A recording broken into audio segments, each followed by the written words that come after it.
Hello world and to everyone. Welcome to Filipino Life Stories.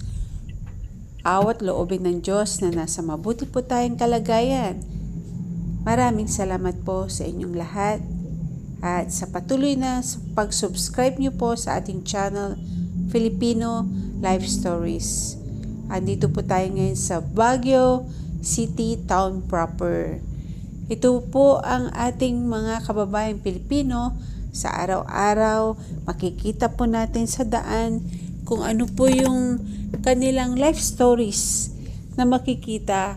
Mga nagtatrabaho sa bilang isang police officer, na traffic enforcer, yung mga nagtitinda po sa mga street food, sa mga private establishment.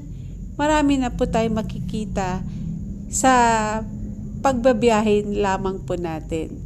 Maraming salamat po sa Diyos at sa inyo pong lahat. Shout out to everyone. Be a member, be a member po sa ating channel Filipino Life Stories. Malaking suporta na po ito na maibibigay nyo po sa ating channel. Andito na po tayo ngayon sa town. Yan, ganyan po ka-busy tayo palagi sa araw-araw ng ating buhay. Yung mga jeepney driver na mga trabaho nila, at makikita nyo rin po yung mga street vendors. Andito po tayo ngayon sa marketplace nila. At ngayon po dahil sa kahirapan po ng pag-parking, iikot lamang po tayo at tayo po ay magtutour para po makita po natin ang buhay ng ating mga kababayang Pilipino. Yan, busy po palagi ang Baguio City. Napakadami po ng tao at maganda rin pong opportunity to have a business here dahil maganda naman po ang pamumuno ng kanilang mayor po dito, si Mayor Magalong. Hindi pwede dyan. Dito.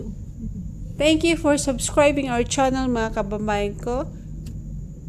And please visit our sister channel Filipino TV. Maraming salamat po sa inyong lahat. See you in our next videos. Maging bahagi po kayo mga kababayan ko. Mag-suggest at mag-comment lamang po kayo. Join, be a member to support our channel Filipino Life Stories.